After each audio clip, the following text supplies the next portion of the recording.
Good morning, good afternoon, good evening, folks. Michael Zuber, one rental at a time, back with the one and only Mr. Todd Baldwin. How you doing, sir? Doing great. Good morning. Hey, man, one of the things that I think our sales background give us kind of a leg up is in the next 2 years is we're kind of used to dealing with, negative. We get told no all the time and we have high pressure. We're just kind of like when you have monthly or quarterly quotas and you could literally be fired for lack of performance every 90 days, you kind of build up a callus and a filter for nonsense. And where a lot of folks just work a 40-hour job, they go to work, they come back, they get lost in all the negativity.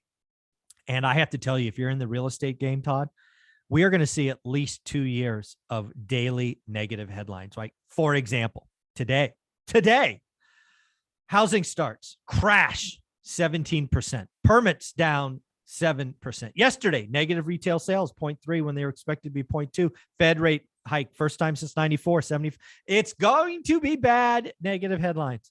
But I think you and I are kind of calloused and immune to it. How can you help others realize that it's actually a good thing that we're going through this?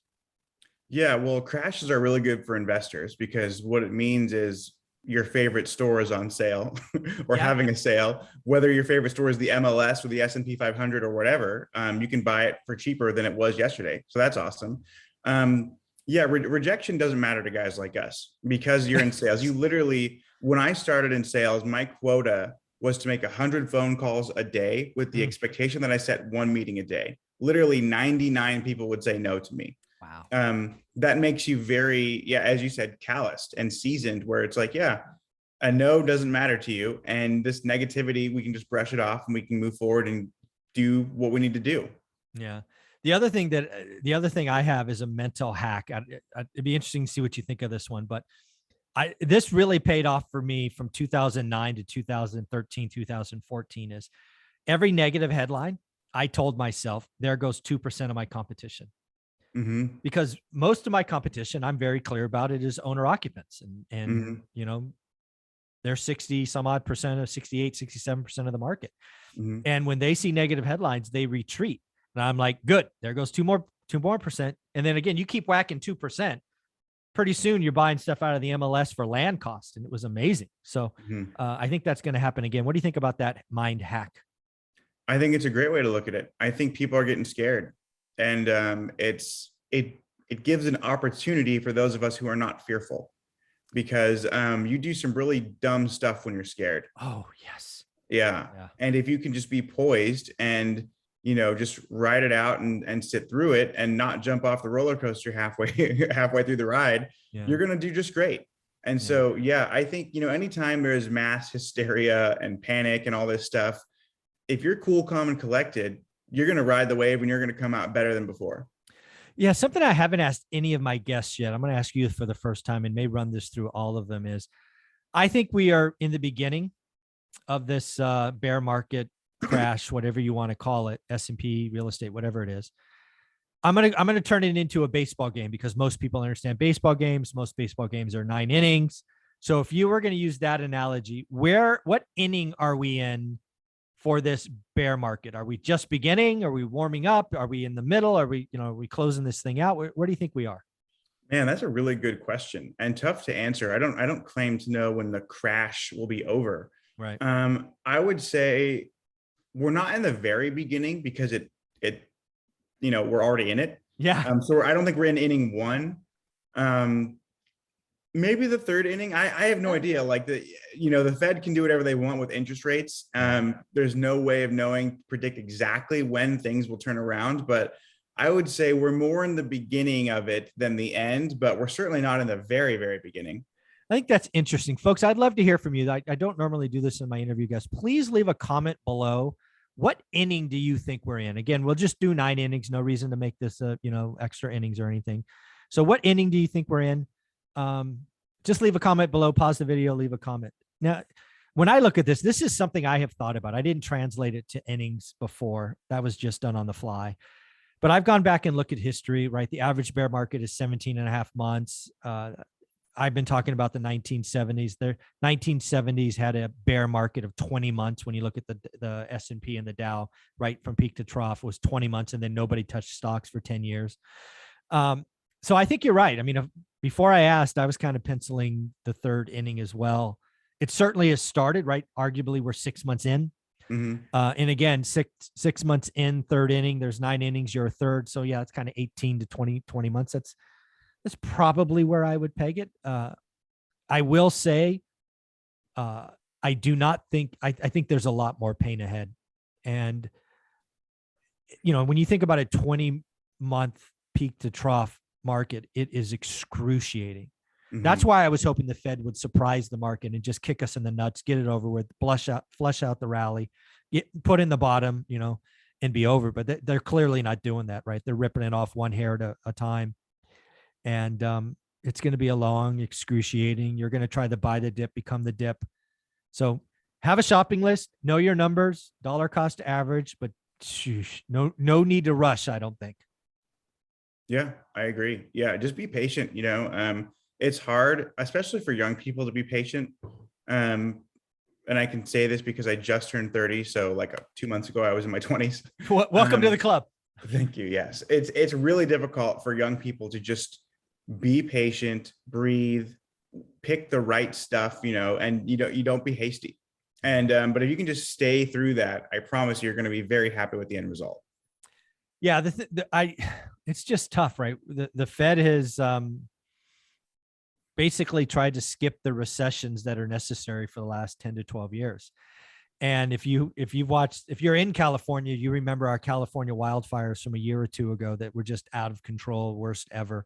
That's because we didn't clear out the dead wood. We are in a cycle now where you're going to, like Revlon, the cosmetic company, declared bankruptcy today. Why? Because they had a bunch of debt. We saw an EV company go public via a SPAC at $10, $25 billion valuation. They were bankrupt in 10 months. We are seeing down rounds. Not Instagram, Instacart. We're now seeing there was a company that was valued at $5 billion in the last round. They're going to be valued at $1 billion in their next round. They're going to see Warren Buffett has a saying that new investors are finally going to understand. You all have been celebrating some very smart, legendary investors who simply got lucky with timing, Cathie Wood. And now Mr. Market comes in and says, now you're not lucky. You're swimming naked. You're down 80%. Companies you own are going to zero. Welcome to the club, right? The market always teaches you a lesson, and sometimes it's painful. Mm-hmm. Absolutely. Yeah. Anyone that's my generation, this is the first time they're experiencing a bear market. Yeah, exactly. You're 30 years old, man. You weren't able to really buy stocks with, Correct. The last bear market. Yeah, exactly. So, we just been putting money in investments and saying like, holy crap, this is magic. Like, whether it's real estate buy the dip works, right? It's just, yes. Buy the dip. It always comes back. Buy the dip. And that's, by the way, across the board with real estate, crypto, stocks, NFTs, all of it has just been like on this highway to the top. And now we're going to see a shift. And BS is going to be coming apart. Like I don't get why anyone would spend 400 grand on an NFT. I don't no idea. No idea. But that's going to be like when the economy crashes, nobody is going to be paying you more than 400 grand for that picture of an ape with sunglasses that you bought, Jimmy Fallon. Yeah. What are you doing? Yeah. And he bought it twice. Didn't he just buy it back with like, he got ransomed or hacked or some nonsense? Probably. I know him and Paris Hilton collectively spent like 600 grand on pictures of monkeys with like a bored ape. Yeah. Whatever. Yeah. I don't get it, but that's okay. As some of you will undoubtedly say, boomer. I'm not a boomer. That's insulting. My parents are boomers. Are you Gen X? Is that right in the middle? Yeah, Gen X. Right in the middle. Oh, okay, got it. Yeah. So again, I want to be very clear. Right, I live in YouTube world. Right, I am one of those guys, and I'm going to be bringing you bad news. Realize my bad news is not meant to scare you. There are some YouTube channels, Todd, that I watch them to try to figure out what others are talking about, and I'm like left in crying. They're so negative. It's like, I'm never leaving the house. I mean, I don't understand why would anybody watch something like that? We should take this news and build wealth and build opportunity. I don't know why anybody would want to watch a channel that literally scares you. Well, negativity gets more clicks and views. It just does. That's why turn on any news channel. I don't care if it's CNN or Fox News or whatever. All of it is going to be negative Yeah, because that's what people tune into. No, I get it. And it clearly pays off. These people are making gobs of money, but you're watching somebody who is going to scare you. Mm-hmm. You may click on it a couple of times because the clickbait and the thumbnail got you. But once you learn their shtick, do you really have to watch it to be scared again? Come on, people. This is about opportunity. I can't tell you how many people over the last 2 years said something like, Michael, I can't wait for the next bear market. It's here. And you all dumbasses are getting scared and running away. And you're going to tell me in 5 years, I'll be ready for the next one. No, you won't, because you are feeding yourself with the wrong content. Yes, the data is bad. Yes, it's going to be horribly scary. Yes, it's going to take years, but that is opportunity. There goes 2% of your competition. Where can people find you? Yes. If you guys want to follow me on Instagram, it is @Todd J. Baldwin. Awesome. Thanks, buddy.